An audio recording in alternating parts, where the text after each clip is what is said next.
Good evening. Welcome to Film Forum, Atlanta's best movie talk show. I'm Steve Markos. With me, Aron Siegel. How you doing tonight, Steve? Doing all right. And you know why everybody should tune in tonight? Why is that, Steve? Tonight is Deviant Sex Movie Night. Aron, what are we going to be reviewing tonight? Well, tonight, Steve, we have Threesome, and we've also got Bitter Moon. That sounds like two deviant sex films to me. After that, we'll be telling you our favorite 5 and worst 5 films of this season so far this year.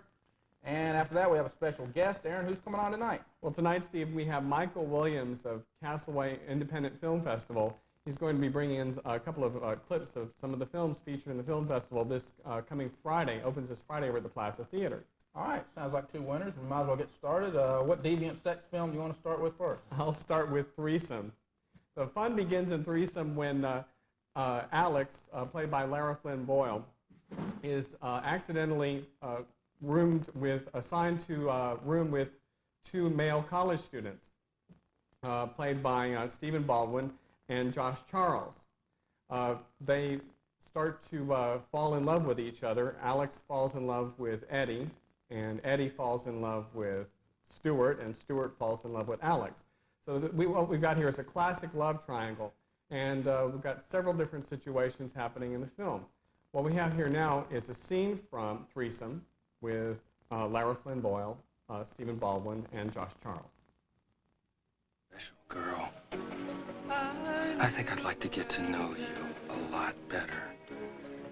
What are your dreams? Who is Alex? Gosh, let's not talk. You think Alex is hungry? Let's not forget about Scary Larry.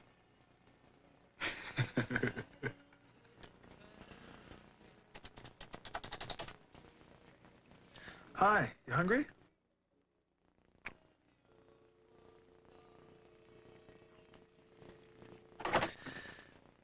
I don't think she's hungry. I think she's mad. No, you're mistaken. I think you need to call her back up and make sure you didn't ruffle her feathers unnecessarily. What a good idea.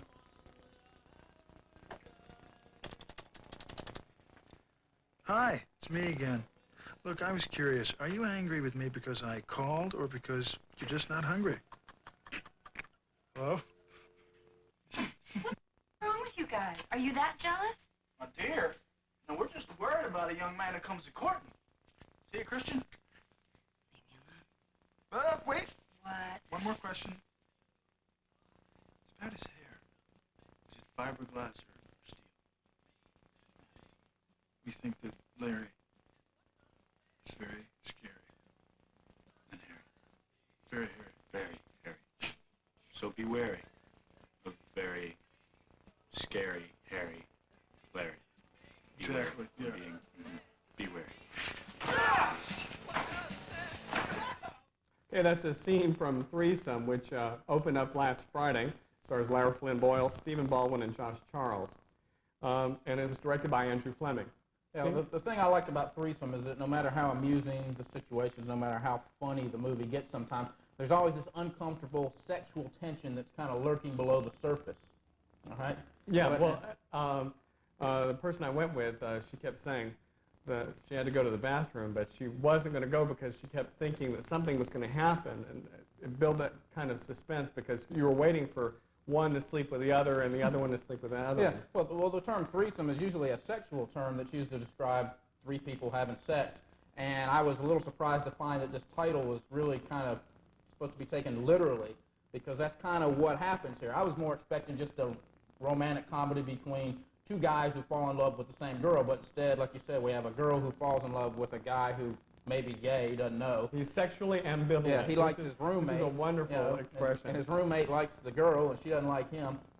What happens is they all fall in love with each other to some extent, either as good friends, lovers, or sexual partners, and you have to see the movie to see who ends up with who. Now, this plot has been tried several times before, once with Heartbeat, which is the memoirs of Carolyn Cassidy, who was the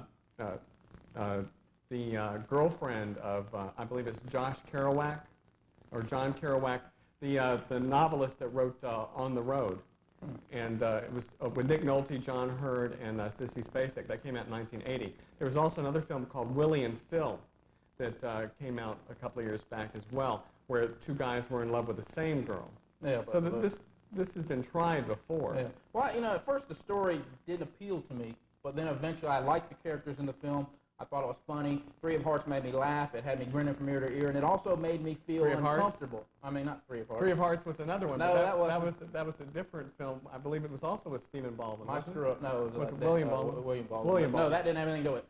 Threesome, all right? It may have me grin for ear. It made me feel uneasy, and the reason it had me feel uneasy is because unless you are extremely open-minded or either homosexual or bisexual, seeing two guys kissing on film, thinking about kissing on film, kind of makes you feel uneasy. I don't think we ever saw two guys. No, kissing on but film. there was always that chance that these two might or somebody might, and it's no denying the fact, because if you ever go to a movie that deals with homosexual and you see two guys about to kiss, you can just feel the audience tense up.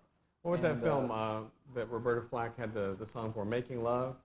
I don't know. That was an old film. I don't know. The same kind of sexual deviance. Yeah, and there's the metaphor, the unintentional metaphor of this film is the way Josh Charles' character Eddie doesn't know whether he's gay or not.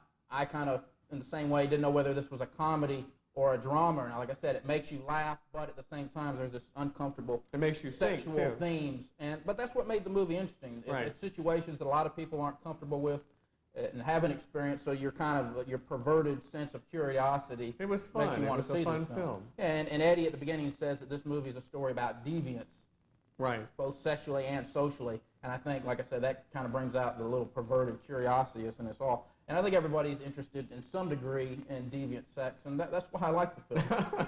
You know, it's something different, something that you know that you haven't experienced or may not care to experience, but at least like to see it on film. I'm gonna go with 3 stars. Me too, Steve.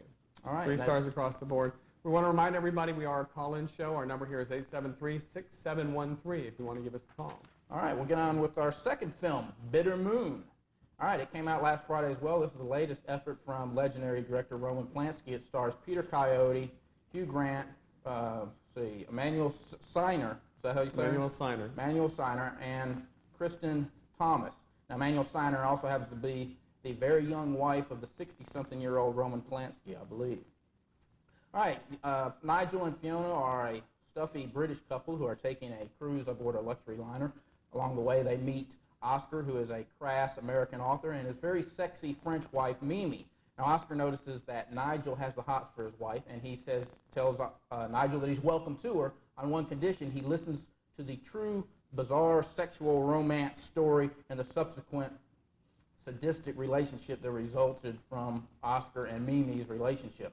Now, Nigel finds himself spending all of his time listening to Oscar's explicit stories, much to the chagrin of his wife, who knows what his husband's true intentions are, and she vows to even the score.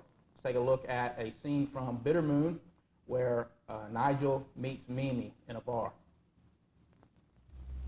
I have a perfect memory when I feel like it. All right. What, is this some kind of game? Yeah. You want to dance? Well, I'm not much of a dancer. That figures.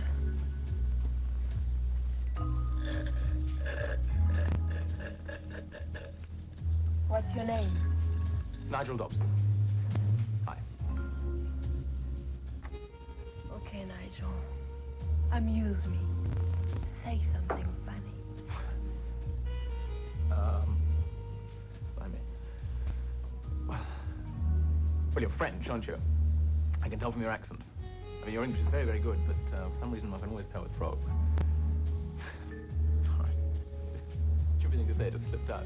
Schoolboy expression comes from working in the city. I'm a Eurobond dealer, and we're always calling people frogs. You're right, boring. But anyway, you call us roast beef, don't you? You lost it. I think that's how you pronounce it. Too funny for me, Nigel. I'm choking with laughter. So long. I leave you to your magnetic, irresistible personality.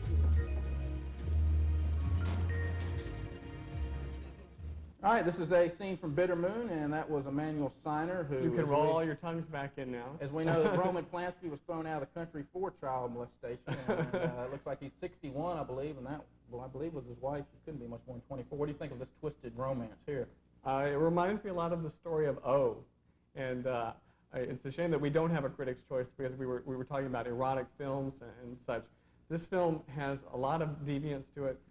It's very similar to sadomasochistic films, story of O, 9.5 Weeks, How Far Will You Go, that kind of film. Yeah, I think it's oral voyeurism, not oral, which means listening, because just as Nigel is lured into Oscar's room every night to hear these explicit sex stories, again, the pervertness all comes out. I think everyone in the audience, no matter if they want to admit it or not, wants to hear more of these stories, because this is like a living, one of those living forum stories that you read in Penthouse or Playboy or something like that. Because that's the way Oscar tells the story. He's an author, and he tells the story just like those little stories that you see in those dirty magazines. And Oscar's in a wheelchair, and you dying to know why he's in a wheelchair. Yeah, that's another thing that lures you into it. But like I said, I think Roman Polanski went out of his way to really bring us a perverted film to shock audiences.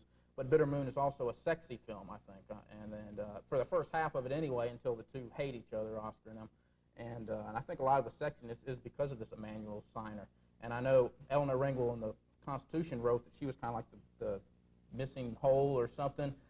To some extent, she was saying this girl wasn't sexy. I think what we have here is a jealous lady. Sounds like because I can guarantee you that there was not a man in the audience who would not want to spend some quality time in bed with this girl. That's for sure. She was hot, and I'll admit it. Hey, I enjoyed this movie because I may have been thinking with my penis and not with the head on my shoulders. But I'm very attracted to foreign women. I love the accents. In fact, I'm going to be missing 4 shows at the beginning of next season because I'm going to be right over there in Paris with a French girlfriend of mine. And I also have sort of a blind date with a girl over safe in his sexuality with a girl over in Russia. So a very pretty girl named Natasha. Okay, all right, Steve. So I love this is about Bitter Moon, Steve, okay? That's why I like the movie. I'm thinking maybe with the wrong part of my anatomy. I don't, and it's also... Well, I like the film, too. I thought that the Emanuel Signer is a very pretty girl, and that was part of it. But also, I was curious as to why he was in the wheelchair. Yeah. And the story got more twisted as it went along, because you were expecting this to be just an out-and-out revenge film. Well, the one thing that it got me thinking about was that Oscar eventually got sick of having sex with Emanuel, with Mimi in this film. I started thinking to myself, is it possible? Can you really get sick of having sex with a girl like this? And I don't know, but Oscar and Mimi obviously did, and then the movie kind of turns more of a mental abuse. He tries to throw Mimi out. Mimi says she'll stay no matter how bad he treats her. He tries to treat her as bad as possible so she'll leave. I kind of felt really sorry for the girl. But she gets her revenge at the end, and everything works out for the best. The only thing I didn't like was the very ending, the shock tactic ending in this film. I really didn't think had a place in the film. No, I agree with you completely with that. I don't think the ending really matched the rest of the film. Because the rest of the movie was funny, it was enjoyable. And they're trying to market it as a comedy now. Yeah, and the shock tactic ending didn't go. I'll go 2.5 stars, a little above average. Me too. So we're in agreement tonight. There must be something wrong. Anyway. Why don't we go ahead and take a look at the Metro Atlanta Top 10. These are the films that you went to see this past weekend. We also want to remind everybody this is actually a little bit more than the Metro Atlanta Top 10. This is the surrounding areas in Georgia as well. It's like Norcross, Lithonia, and also up to Athens. All right. At number 10 this week is 8 Seconds. The 7th week in the top 10 falls from number 9. Well, I was going to mention it. 8 Seconds has been out of the top 10 nationally for a long time. Some reason people here in Atlanta. The Southeast love. Yeah. Clifford is number 10 nationally. Clifford, I don't even want to talk about Clifford. 9 is 4 Weddings and a Funeral. Which is number 4 nationally. Came out 2 weeks ago, but didn't break it in the top 10 until now. Yeah. Now, Hugh Grant, who was also in Bitter Moon, is making a very strong place here in the United States. He's been compared to Cary Grant as being that kind of character actor. Was he not the guy in Remains of the Day? Yes, he was. All right, the guy that Anthony Hopkins is trying to teach about the birds and the bees. Right. He learns about it here in Bitter Moon. Number 8 this week is Thumbelina. Don Bluth's attempt at remaking a Hans Christian Andersen fairy tale remains at number 8 for the 2nd week in a row. Number 7, a film we just reviewed, Threesome, debuts there at number 7. Number 6 this week is Schindler's List. Oldest film in the top 10 came out 16 weeks ago. Number 5 this week is Naked Gun 33 1/3, The Final Insult. Holds at number 5, 4th week of release. Number 4 this week is Above the Rim with Tupac Shakur. Falls one notch to fall at number 4. That is number 9 nationally, so doing a lot better here in Atlanta. I think it's because we have a very large black population that wants to see Tupac. And number 3 this week is The Paper with Glenn Close and Michael Keaton. Rises from number 4, switch places with Above the Rim. And number 2 this week is D2, The Mighty Ducks Part 2. It remains at number 2 for, I believe it's 3 weeks now? Yeah, number like 1 this week, for the second week in a row, is Major League 2. Everyone from the original cast, except for Wesley Snipes, comes back. Omar Epps, who was in the program with David S. Ward, returns to be Wesley Snipes' character, which is Willie Mays Hayes. Yeah, decent film. No longer in the top 10, Guarding Tess, which lasted 4 weeks, got as high as number 3, and Clifford only lasted 1 week. Oh, well. Got as high as number 7.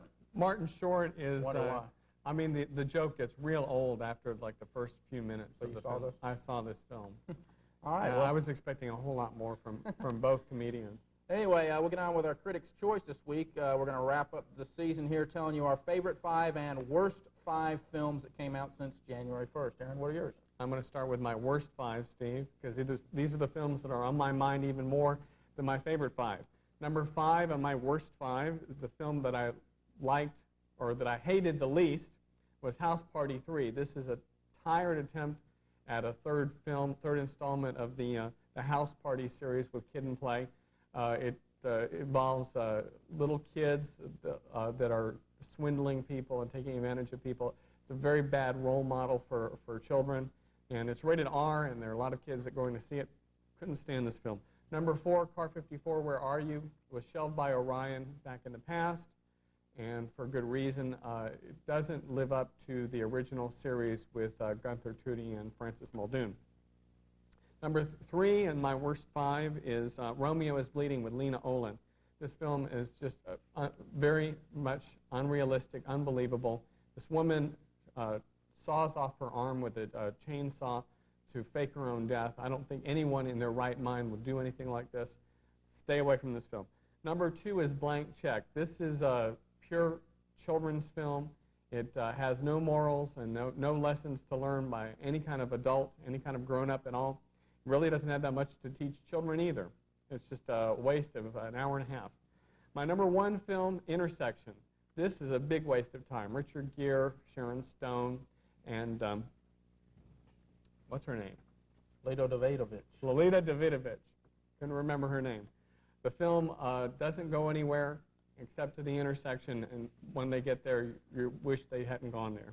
Those are my worst 5. Steve. All right, my worst 5. Number 5, Jimmy Hollywood. This is a mess of a film. It tries to do way too much. It tries to be a comedy, a drama, a vigilante film, a Joe Pesci film, a Christian Slater film. You can't tackle that many themes and expect to find an audience. Number 4, worst film, Guarding Tess. I think this Guarding Tess.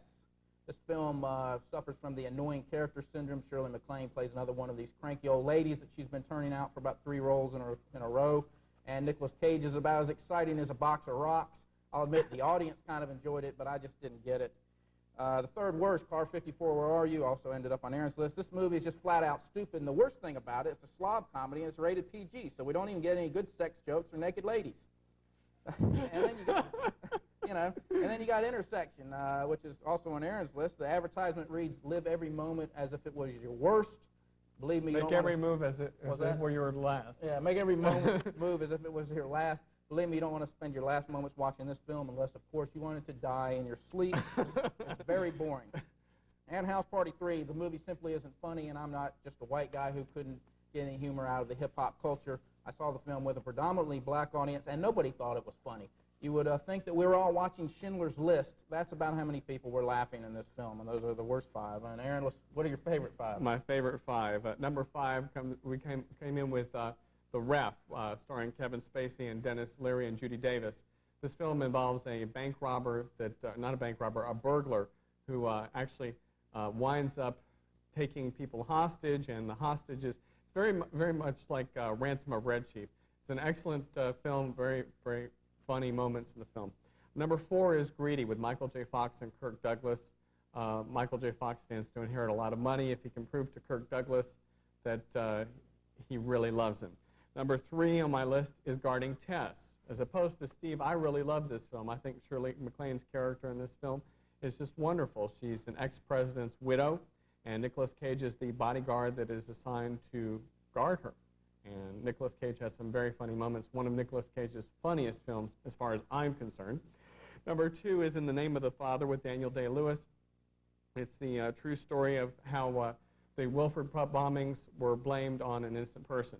My number 1 film, Tom Hanks and Denzel Washington in Philadelphia, about an attorney who was discriminated against on the basis that he was gay. All right, my favorite. I guess we'll come out with In the Name of the Father as well. It was nominated for 7 Academy Awards, including Best Picture. Good drama. Number 4, fourth favorite, The Air Up There. This is another one of those feel-good sports movies about a team of underdogs who finds a way to win against all odds. It may be formula, but it works. I found myself pumping my fist at all the right moments and shedding tears of joy at all the right moments. My third favorite was My Father, the Hero. This is a hilarious comedy about a father who has absolutely no idea how to handle his teenage daughter. All the characters in this movie are enjoyable, particularly Gerard Depardieu. And it's very rare when you have a movie with no slime balls or bad guys. I enjoyed that for once. My second favorite is What's Eating Gilbert Grape. Now, about halfway through this film, I thought this was nothing special, but by the end, I'd fallen in love with these characters, particularly Arnie, who is Johnny Depp's retarded little brother. He's played by Leonardo DiCaprio, and he received an Academy Award nomination for Best Supporting Actor for his effort. And my favorite was Greedy. I think this is a great comedy about human nature. It goes to show that no matter how moral you are, how outstanding you are, when millions of dollars are looking you in the face, everybody turns greedy. Remind me a little bit of Willy Wonka and the Chocolate Factory, in that it's about a man who tries to find someone who's uncorrupt to give all his millions of dollars. And those are my favorite 5. So those are some films for you to avoid and a few films Especially for you to go see. Test. The humor in Guarding Test is like Still laughing can't at stand somebody Guarding getting Test. his teeth pulled. No, that's poetic justice. All right, let's go. Video releases coming out on video this week. We got some good movies out on video this week. We have Cool Runnings, which we gave 3.5 stars. It's another one of those feel-good sports movies. It's very much like The Air Up There. Yeah, and also Iron Will and Rudy. And we had a rash of these things coming out. Also Malice, a good thriller. This is a good thriller that didn't get any kind of acknowledgement. Yeah, and I think me and you were some of the few critics who liked it, even though I did read a review in Movie Line where the guy really liked Alec the movie Baldwin as well. was excellent. Yeah. And on pay-per-view this week, we have The Good Son, which we gave 2 stars, average movie. Last Action Hero, which was probably too clever for its own good. I don't think anybody got that. And Coneheads, which to me was just flat out stupid. I don't know how this thing got 2 stars. I love Coneheads. You must have given it 4 stars. I must have given it 0. I love Coneheads. I thought it was stupid. Anyway, that's there it. There are a lot of humorous that's on lines in pay-per-view. it. Each week on Film Forum, we have a special guest. This week is no different. We are honored to have Michael Williams, who is running the Castaway Independent Film Festival at the Plaza Theater, opening at the Plaza Theater this Friday. What we'd like to do now is welcome Michael to the show. Michael, how you doing, Mike? Very good to have you on the show. Tell us a little about the film festival. What's going on down here at the Plaza? Well, we have a very eclectic mix of films. Nothing is really over half an hour. There's one that's about 40 minutes, but it's a very eclectic mix. Everything from documentary, experimental, some things that will just blow your mind, other things that are very poignant. So it's a really good mix. 12 different films. And 12 different films. And what's the cost for these films, for the film festival? Well, opening night is $8. That includes a reception afterwards. Filmmakers will be present for question and answer. And we will have also a one-woman show of paintings at the reception as well. Okay. Now, is this all Atlanta filmmakers, or is this national, or it is international? About half regional, half from other areas. And what kind of people are usually drawn to these film festivals here, these independent film festivals? What type of crowd? It's as eclectic as the Archie type crowd. selection. Yeah. All right. Well, go ahead. You were saying something? We have the film festivals usually get the crowd that enjoys going downtown to see something a little different, or also the local crowd in the in-town area. Now, what's going to be on the program for the second day? You're saying opening night you're going to have all 12 films?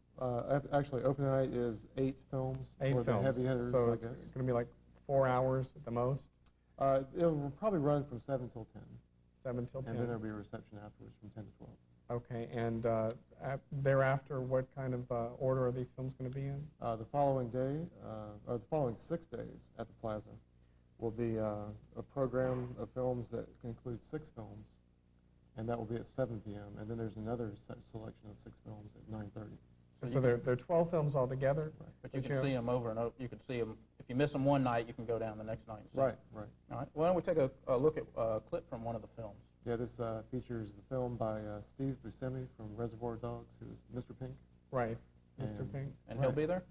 And he's not able to make it. He's shuttling between New York and L.A. Couldn't Now, make it. this isn't a film that he made. This is a film that This he's film he in. directed, Oh, really? and he stars in. Okay, And he was making this film while on the set of making another film. okay. All right, let's take a look. You love me, say you hate me, and that you regret the time you held me tight. If you can't be mine forever, then forsake. Do you have any non-alcoholic beer? No, sir, we don't. Just beer with alcohol in it? Yes, sir. Not everybody drinks beer with alcohol, you know.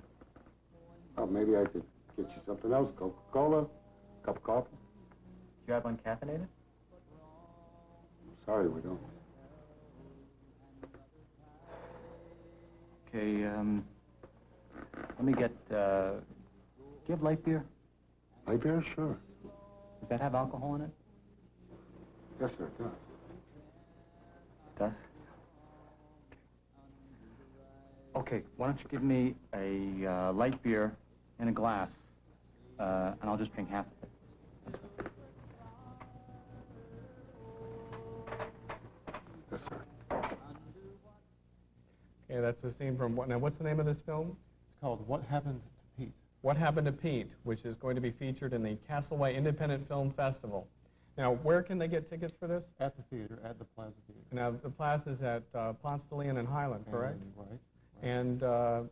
And I take it it's going to benefit Project Open Hands, correct? Right, and they're prepared to deliver meals to AIDS patients in Atlanta. Okay. Now, let me ask one question. Can you get tickets in advance, or is this something you just go on down and get them that night? Go or- down at the night. And it's $8 for the first night? And 6 preceding, and 4 for matinees. Four for Okay. matinees. All righty. Thank you, Michael. Thank you very much. That's all the time we have here on this installment of Film Forum. Be with us next Tuesday when we'll have 2 feature releases. Our Critics' Choice will be something very special, and we'll have a special guest involved in the film industry. See you next Tuesday.